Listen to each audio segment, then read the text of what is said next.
Hey everyone, welcome back to my channel and welcome to all things language, culture, and travel. My name is Michaela. Welcome to Grenoble.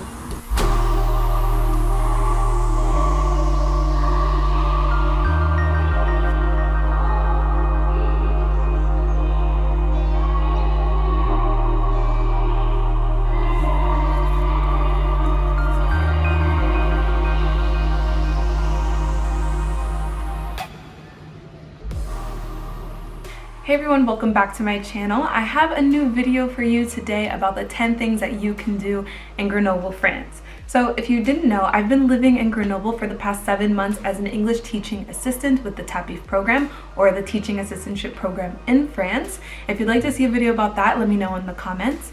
But Grenoble I haven't fallen in love with it as much as I have the other cities that I've lived in. So I've lived in Annecy before, and if you haven't seen my last video about the 10 things that you can do in Annecy, you should check it out. Even if you're not visiting Annecy anytime soon, just check out how beautiful that city is.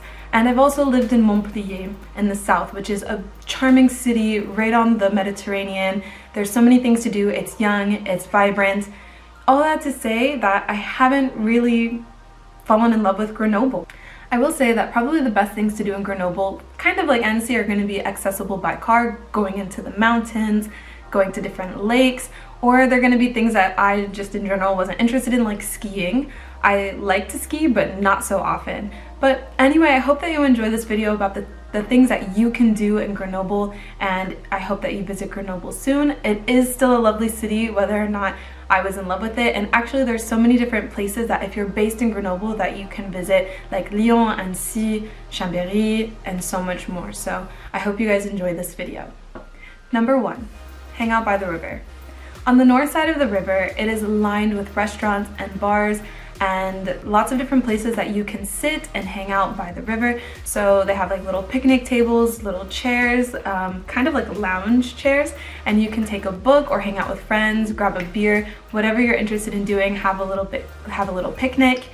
Definitely hang out by the river is one of my favorite things to do when the weather gets nice. Number 2, go up to the Bastille. Built in the 19th century, this once fort on a hill now offers many activities you can do via ferrata. You can go to museums, you can have any type of event, or go to the restaurant or the snack fast food kind of maybe sandwich bar at the top. The views from the top are amazing. If you haven't watched my video about my hike up to the Bastille, I will go ahead and link it to this video. And you can get to the Bastille in a couple ways. One would be to hike up, and the second one is going to be number 3, take the cable car. Just like the views from the hike, the views from the cable car are amazing, and it's actually really affordable with 9 euros round trip or 6 euros one way. So as I mentioned, you can take it up or you can hike up to the Bastille and take the cable cars down. Be aware that they are closed on Mondays and during the whole month of January for maintenance. Number 4, wander the city. Grenoble is over 2,000 years old. In even more modern times, Napoleon stopped through Grenoble on his march to Paris, and Grenoble played a large part in the resistance during World War II. The Olympic Games were also held here in 1968. And since then, the city has become a center for innovation and for science. The city is accessible by foot, but there's also a tram system and also a bus system to get you easily from A to B or anywhere that you want to go in the city. The city is lively with outdoor dining and parks, and has cozy, narrow streets, just like I mentioned in my Annecy video, and you're gonna enjoy getting lost in the center of the city.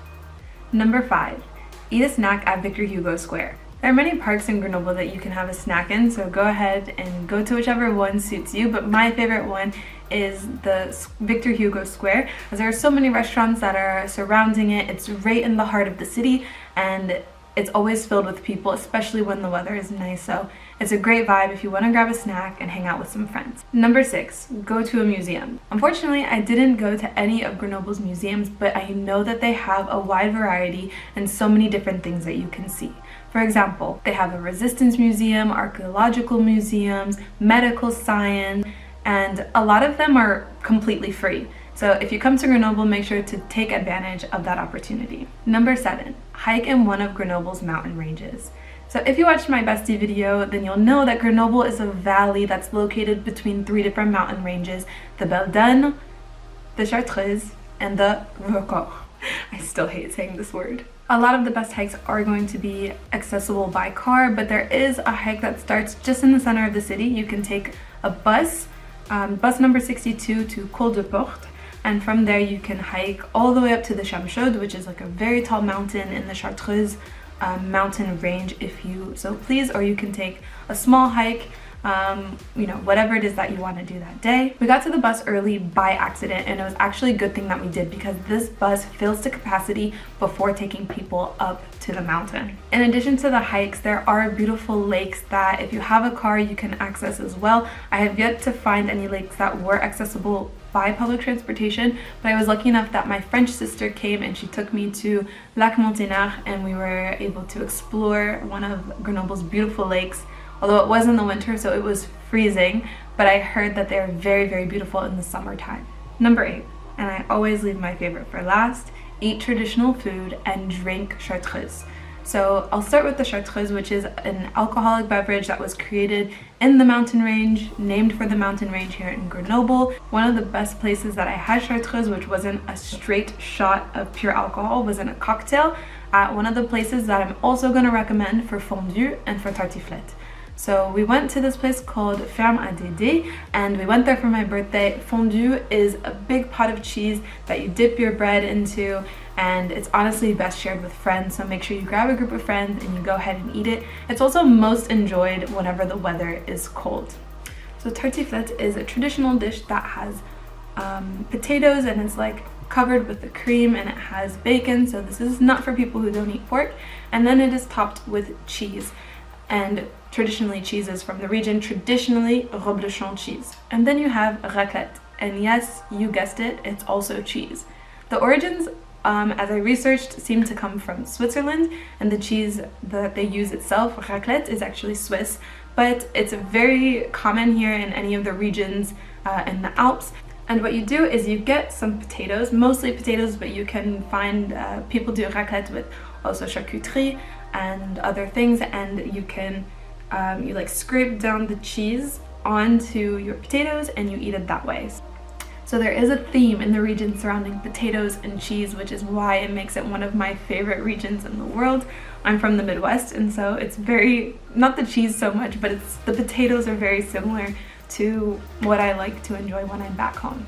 Lastly, another food I'm going to recommend are savory crepes. So savory crepes themselves are not regional. You can get them with, I've seen with chicken, you can have eggs and cheese. They come in all different kinds, but if you wanted to have a regional one, you would get one with potatoes and bacon and cheese, just like the fondue, the tartiflette, you know, just stuff that is very traditional to the region. So living in the region, and I would say living in France in general, is really easy as a vegetarian, but could be difficult if you're vegan, just based on all of the cheese and how heavy cheese is included in the diet. But that's all for today's video. Don't forget, if you like this video, to give it a thumbs up and subscribe. In my next video, I'm going to be talking about my experience during my evacuation as a Peace Corps volunteer and whether or not I will be going back to Morocco. So also don't forget to leave a comment if there's any type of content you want to see from me, because I will be so happy to put that out for you. So I'll see you in my next video.